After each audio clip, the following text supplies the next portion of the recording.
Effects are a necessity in production and they usually come in the form of software plugins, but did you know that you can actually use guitar pedals as plugins in Studio One? Let me show you how. Before we get started, don't forget to download my free production loop kit. This kit contains 5 original loops with stems and all major and minor triad chords and scales in MIDI form. The pack is totally free and you can get it by downloading it from the description down below. But okay, to get this to work, you're going to need a few things. The Pipeline XT VST that already comes included with Studio One, an interface with at least 2 inputs and 2 outputs, a reamp box, specifically the Radial EXTC stereo, 4 balanced TRS cables, 4 unbalanced TS instrument cables, and then of course some guitar pedals. Now, if you want an easy one-stop shop to pick all of this up, then I highly recommend Sweetwater.com, the sponsor for this video. Sweetwater is my #1 place to shop for all studio gear, so I'll make sure to link everything that we use today down below. Now, the basic idea of what we're trying to do here is be able to take any signal from within Studio One, so say like a synth, have it leave the system, add an effect from a guitar pedal, and then have that wet signal come back into Studio One. This method is very common and it's called reamping, and usually it is done by printing the wet return signal onto another track, but I want to take this a step further because in Studio One, we have a super handy plugin called Pipeline that enables us to use external gear as inserts. By using Pipeline then, we will be able to skip the printing step and just simply add any guitar pedal as an insert plugin into any channel. But all right, once you have all of your gear, the first thing that we need to do is to create some send and return paths in Studio One through our audio interface, as this will allow the signal to leave and return successfully. So then go ahead and navigate to the IO setup menu in Studio One by going to the top left here, hitting Studio One, Preferences, and then Song Setup. Let's start by creating the send path first. So let's click on Outputs here. And then from here, go ahead and click Add Mono and Add Stereo. I'm going to explain why we need both a little later, but for now, just go ahead and create these two. Now, what we have basically done here is created 2 gates for our signal to leave.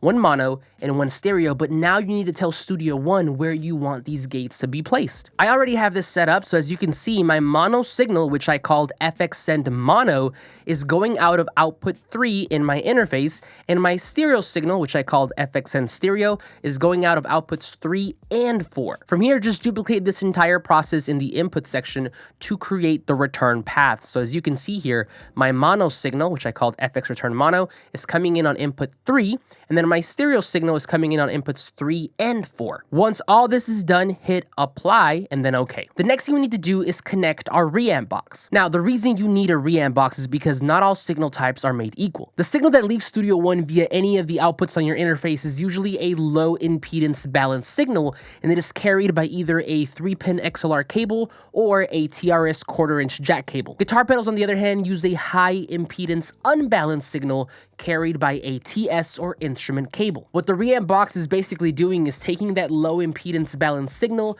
leaving Studio One, and then converting it to a high impedance unbalanced signal so that it can work properly with the pedals. Now, usually to bring that signal back, you would need an additional piece of gear called a DI box to basically reverse that entire process, but luckily, Radial has made a fantastic new box that does all of this in one. The box is called the EXTC Stereo, and if you take a look on the back, you will find all of the inputs and outputs to be able to connect it to your interface, and the best part is that they're all balanced low impedance connections, so you won't need a DI box. What's cool is that this box also has send and return knobs, so you can adjust the gain if your signal is coming in too hot from either Studio One or the pedals. It even has a blend knob to mix the dry and wet signal, which basically allows you to do some parallel processing with guitar pedals, which is amazing. Using something like the Radial EXTC Stereo to convert your signal will ensure that you're working with healthy signal levels at all times so that you can get the best possible results. Now, the reason why I recommend the stereo version of this box is because you will need it if you plan to use this method on virtual instruments or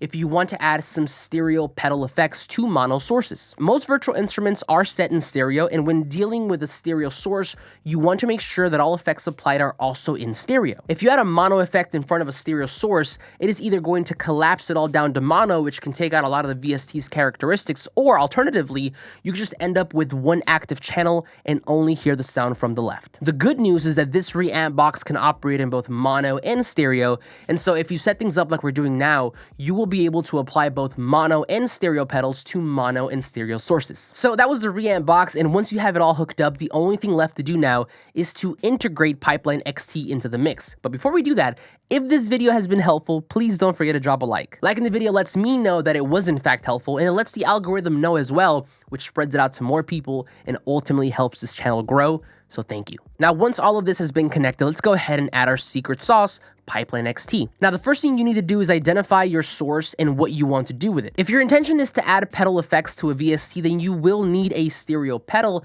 and the stereo sends and returns because, as mentioned before, most VSTs are set in stereo. In that case, go ahead and add an instance of Pipeline Stereo to the VST that you want to affect. So for me, I'm going to do this instance of Serum, and let me add my Pipeline Stereo, and there we go. Once you have this up, go to the send drop-down menu here and select the stereo send path that we created earlier.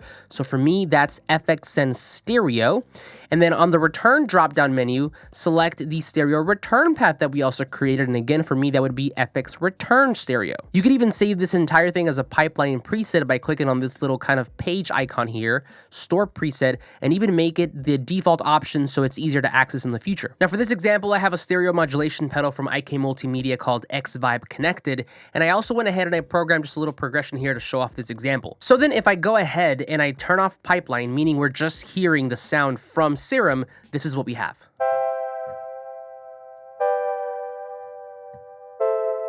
And if we turn on Pipeline, meaning we're now running this through our modulation pedal, this is what it sounds like. And I'm gonna also run through a couple presets so you guys get a good idea.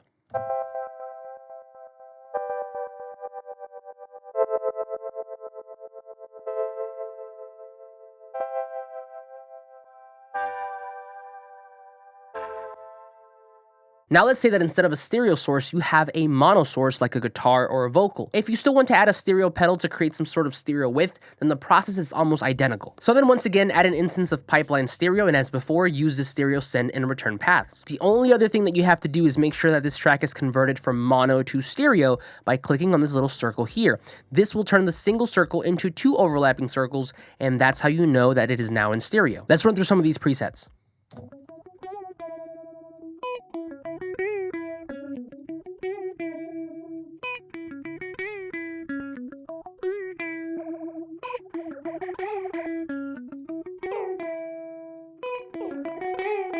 Finally, if you have a mono source and you want to apply a mono pedal, then this time insert an instance of Pipeline Mono, and on the send and return drop-down menu, select the mono paths that we created in the beginning of this video. So then again, for me, the send would be the FX Send Mono, and then return would be the FX Return Mono.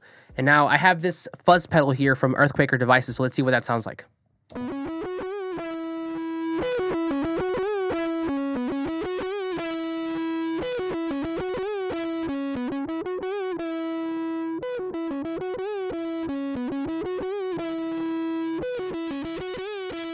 Now, the only bad part about using this method is that you cannot have Pipeline running on multiple VSTs at once. The reason for this is because the send and return paths are physical inputs and outputs on your interface, so they need to be used one at a time. The solution for this is simple though. Once you dial in the effects and are ready to commit, if it's a VST track, right-click on that and select Transform to Audio Track, and then here, make sure that Render Inserts is checked before you hit OK. If it's an audio track like the one that we have here, where I was adding that fuzz pedal, same thing, right-click, but this time just hit Transform to Rendered Audio. This will make sure that the pedal gets baked into the sound and removes the Pipeline plugin so the send and return paths on your interface can be freed up and used by another VST. So as you can see here, the plugin is now gone and that effect is now baked into my guitar.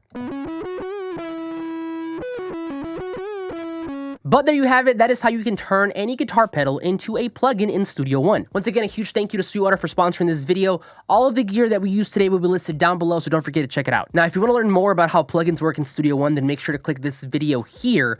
Thank you for your time, and I'll see you on the next one.